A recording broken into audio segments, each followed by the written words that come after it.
Today I'll be talking to you about the experiences I've acquired within the steel industry so that we can promote progress towards achieving these goals as well. Now, I'm going to be telling you the story of this little creature we created out of love, out of real concern for the environment, and lately we haven't been really paying attention to it that much, and it might be becoming a little monster. And because we love it, we care about it, we don't want it to turn into that little monster.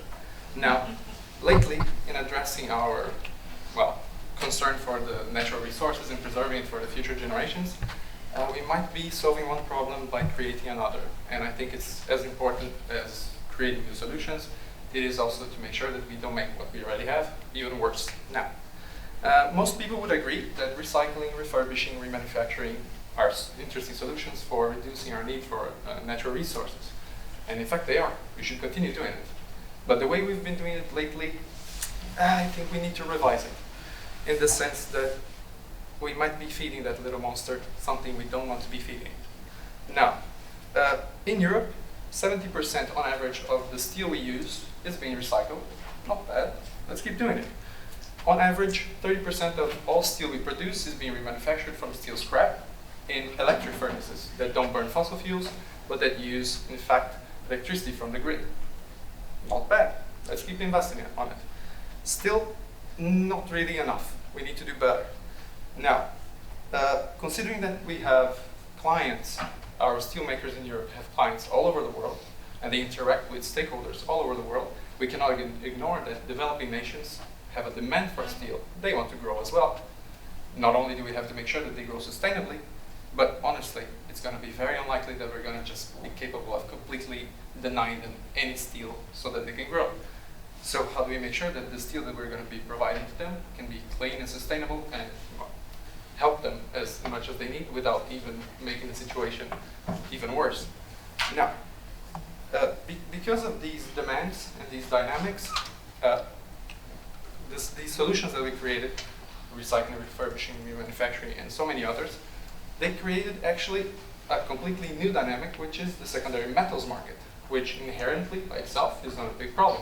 Basically, it would be a stopping point before we loop those materials back into their supply chains so that they can circulate.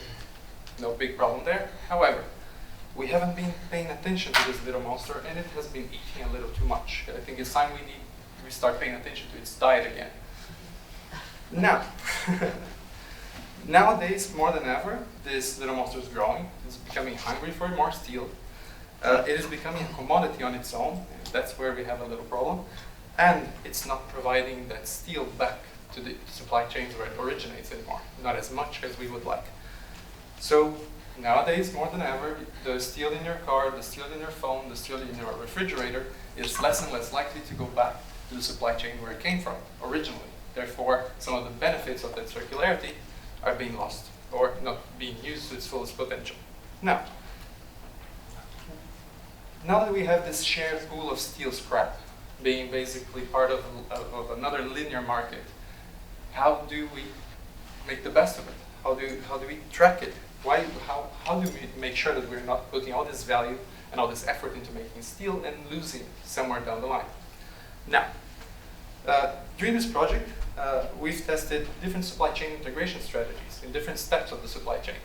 And we've realized that different strategies can actually, in fact, help tracking these materials throughout the supply chain, help with the reverse logistics of it, and also, if used properly in the upstream of the supply chain, reduce the consumption of ore.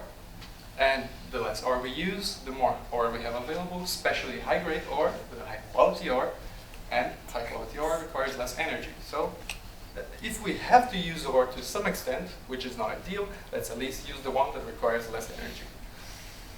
We also tested different hypotheses in different scenarios in which we realized that by selling steel to the public transportation industry instead of the automotive industry just for cars,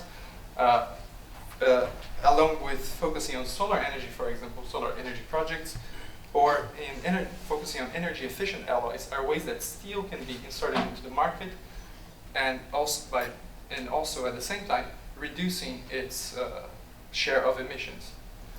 But still, according to our simulations, still not enough, considering the global dynamics at play.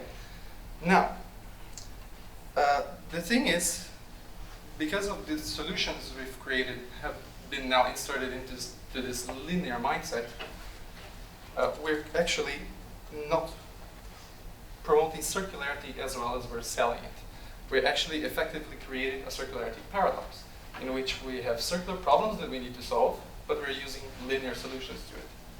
And that's where things should be revised, in my opinion. Now, by far the most interesting thing that came up across as the results of our project is that added value, circularity, service life, and resource ownership are much more integrated and connected to each other than we have thought before. Now, recently, in the last 10 to 15 years, a lot of effort has been put into circularity in terms of policy, business models. However, when it comes to the industry in trying to make sure that this linear model becomes circular again, I believe, honestly, that we need to speak the language of the industry and show them that there's money to be made in circularity, but not just in circularity itself, in resource ownership.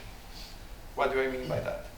Now, what if we could ensure that the steel that you, steelmaker, is producing would always come back to you, that it would always be yours. It's your child, it will always come home no matter how far it travels.